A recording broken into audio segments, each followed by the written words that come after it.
Hey there, I thought I'd show you how I pack heavier items. I've got an HP 8600 printer here that I need to pack up. Thought I'd walk you through the process of how I get them to get to their destination safely.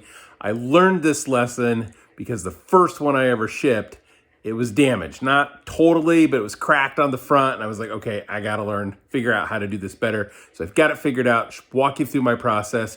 It should come out to be about 32 pounds. And I use a 20 by 20 by 20 box. And I cut that down. So it's usually 17 or 18 inches tall. So 20 by 20 by 17 or 18, right around 32 pounds. Been doing it many times. So I'll walk you through as I pack up this 8600 here.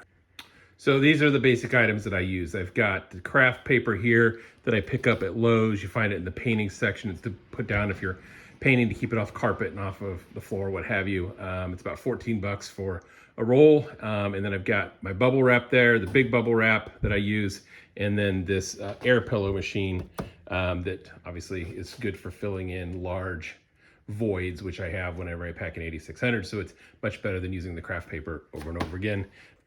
Now, my feeling when I'm packing these is that the corners are super important to make sure you get them handled. So what I do is I put some of that craft paper in the bottom. It's usually 5 sheets that I tear off, kind of put one in each corner and then one in the center. And here's what that looks like. So it's just one layer of paper, just kind of each crumpled up, and then you can kind of see it's in the corner. It's not super crumpled up, super tight, but that's what gets things rolling. And then we go over to the printer next to bubble wrap it. All right, so the first step is to get the bubble wrap on the bottom. So I always, for something this size, I put 3 layers of bubble wrap on the bottom, and then I'll bring it up the sides, each side of the printer to get it started. That really sets it up to be in good shape with the corners, having 3 layers across all the corners on the bottom. I think that really protects it a lot as the first layer of protection when I'm shipping out these heavy items. So on to the next part, wrapping up the printer. All right, so here I put a box in there. You can see it. That's just to take up some space where it sits on top of the paper tray and takes up that void in front of the printer a little bit. And then I've just put 2 sheets of bubble wrap across the front here. This is normal size bubble wrap. Got the extra wide stuff that I put on to start with. And then on the back, I did the exact same thing. 2 sheets of bubble wrap here. I'm just pushing up against things, and that tends to be sufficient since I will be putting craft paper around it. Now the top, I stick some paper underneath here on this on the in-feed table because it can push up and down, and if anything was ever to sit on top of the box and push down really hard for a long period of time, I just want to have a little bit of support in there. So it's not a ton, but it's something. So next we do the top. All right, super simple there, just 2 layers of bubble wrap on top. Now we got a little bit of gap here. I'll fold over some bubble wrap and kind of fill those in. And there we go, just folded over some bubble wrap to cover up the sharp edges right there. So when I go around and feel over this printer, I don't feel any really sharp edges. Everything's kind of blunt and soft, particularly checking these corners, because that's where the damage happened on the one I shipped that didn't work. So I'm always making sure there's nothing sharp there. And then want to be sure that here where the paper tray sticks out, that's got some padding there. And so I think we're good to go. So on to the next step, putting it in the box and packing it in. All right, there we go, in the box. Now you'll note that it's bulging out the side. Happens every single time. My boxes always end up being 21 by 21 by 17 or 18. So the bulge is fine, I'm used to it, it's all good. And so I'm gonna start packing in these voids. Now I mentioned getting the corners packed tight is important. So here's what I do there to make sure that I've got paper down in the corners on the bottom. I simply get my craft paper and then I just start stuffing it in the corner to get it down there so that corner down there is good and tight with paper. And I do that in all 4 corners, and then I'll do it kind of along the edge, the bottom edge here, down low, and then I'll show you how I fill in the rest of the voids. All right, so here we go.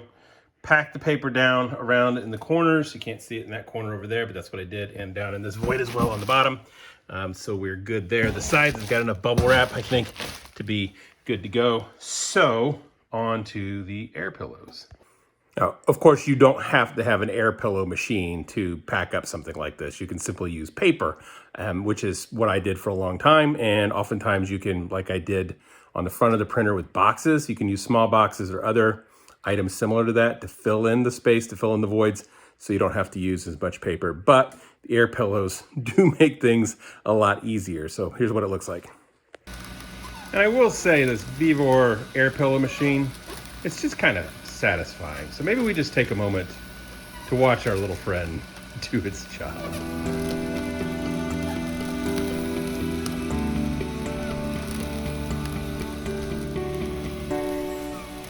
All right, relaxation time is over. No surprises there. We got the front filled in, a little bit on the side here where the printer is a little higher here and lower there, and then some across the back. And that's pretty much it. I'll stuff something in here in just a second as well. And then I'll put another layer of bubble wrap on top and we'll call it good. There is the bubble wrap, and that is a printer locked in. Now I have to resize the box. And I do have one of the box resizers so that you can cut it down easily and quickly. But I find a lot of times it's just as easier to use a box cutter to just score the lines by hand and to flip it over. So here's kind of how that works. A little tough to do holding a phone here to film, but you just kind of put my hand on the back of the printer, put the knife in the corner, and then just drag my hand along the top of the printer to get.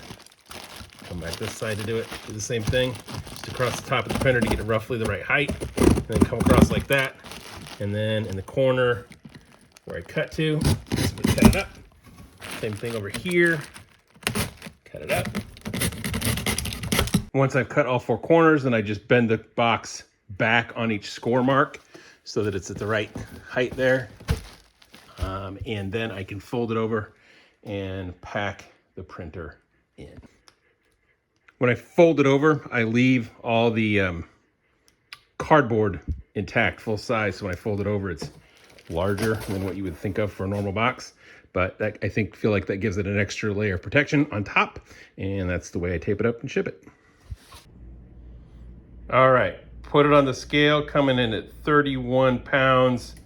Call it 10 ounces, which is right on course, right in the ballpark for that 32 pounds. And then it measured 20 by 21 by 17, which is what I was expecting as well. All right, to tape up the top, I put a piece across the seam here, and then I do a piece diagonally as well, one across this way, and then I tape the edges longwise, and then put extra pieces where the box kind of blew out a little bit, not worried about that. And you can see here where it's bulging, but that's all well and good. So that's it. That's how I tape them up. And that's my process. Okay, well, I know that wasn't the most exciting video that's ever been filmed on the face of the planet or on YouTube, but hopefully it helped you if you're wondering how to ship those heavy items. Now, I will acknowledge that I could be overpacking and that I could use slightly less packing material and still have my printer make it on time. But I've always packed them this way, and I've sent a boatload of printers. I probably sent 30 of these HPs over the past couple of years, 8600s. And only the first one broke. When I've packed them like this, I've never had another one break. And so it's worth it to me. Maybe you want to experiment and try with only 2 layers of bubble wrap on the bottom. You know, for lighter things, I'll do 2 layers, but I stick with 3 layers for these things that are 30 pounds, 40 pounds, and it's worked out. So I'm going to stick with it, and hopefully you got something out of that, and it was educational, even though it's not very riveting. But until next time, bye. If you got into reselling because you're trying to eliminate debt, you might be interested in the Financial Acumen course, as long as you like my voice, because I narrated the entire thing. It is a course designed to help people get out of debt without losing their lifestyle and to build up their financial dreams and the situation that they desire with financial literacy. And as seen on Worldwide Business with Kathy Ireland, it was my afternoon spent with a supermodel turned businesswoman. So if you have an interest in that, there'll be a link below as well as a discount code for you. So until next time, have a good day. Bye.